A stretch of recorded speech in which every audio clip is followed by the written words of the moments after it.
इंतहाई अफसोसनाक वाक़या मदीना में खौफनाक हादसा। हैदराबाद के 42 उम्रा ज़ायरीन के फौत होने की खबर। एक दिल दहला देने वाले हादसे में हैदराबाद के कम अज़ कम 42 उम्रा ज़ायरीन के फौत होने की खबर सामने आई है। यह अफसोसनाक वाक़या उस वक्त पेश आया जब मक्का से मदीना जाने वाली ज़ायरीन की बस पीर की सुबह एक डीजल टैंकर से टकरा गई। इब्तदाई इत्तलात के मुताबिक बस में मौजूद तमाम उम्रा ज़ायरीन का ताल्लुक हैदराबाद से है, जिनमें ख़वातीन और बच्चे भी शामिल हैं। ग्रुप ने मक्का मुकर्रमा में अपने तमाम मजहबी फ़राइज़ बखैर व खूबी अदा किए थे और मदीना मुनव्वरा की ज़ियारत के लिए रवाना हुए थे कि रास्ते में ये भयानक हादसा पेश आया। हादसे के फौरी बाद इमदादी टीमों ने मौके पर पहुंचकर रेस्क्यू काम शुरू कर दिया। हुक्काम वाक़े की मज़ीद तहकीकात कर रहे हैं। हैदराबाद में ज़ायरीन के अहले खाना शदीद गम व सदमे की हालत में हैं।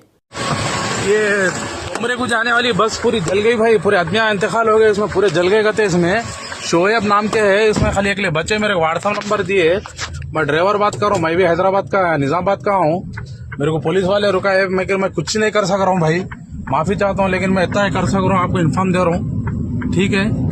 पूरी बस पूरी जल गई भाई, पूरे आदमी मर गए भाई। इन्नल राजीउन, अल्लाह रहम करे भाई। मक्का मदीने जा रहे थे कहते भाई, पूरे बस जल गई सलाह। एक्सीडेंट हुआ जिसमें लगभग 42 लोगों की मौत हो गई है। मक्का में वो प्रेयर करके वापस आ रहे थे और maximum most of the people from the Hyderabad only. ये मुझे भी खबर अभी मालूम हुई है कि हैदराबाद के 2 ट्रैवल एजेंसी, एक fly zone tours and travels और अल मक्का हज एंड उम्रा के 42 हाजी मक्का से मदीना जा रहे थे बस में, और बस को आग लगने से मालूम हुआ कि सिर्फ एक शख्स की जान बची है। कंफर्म नहीं है, बात कह रहे हैं कि पूरों का इंतकाल हो गया।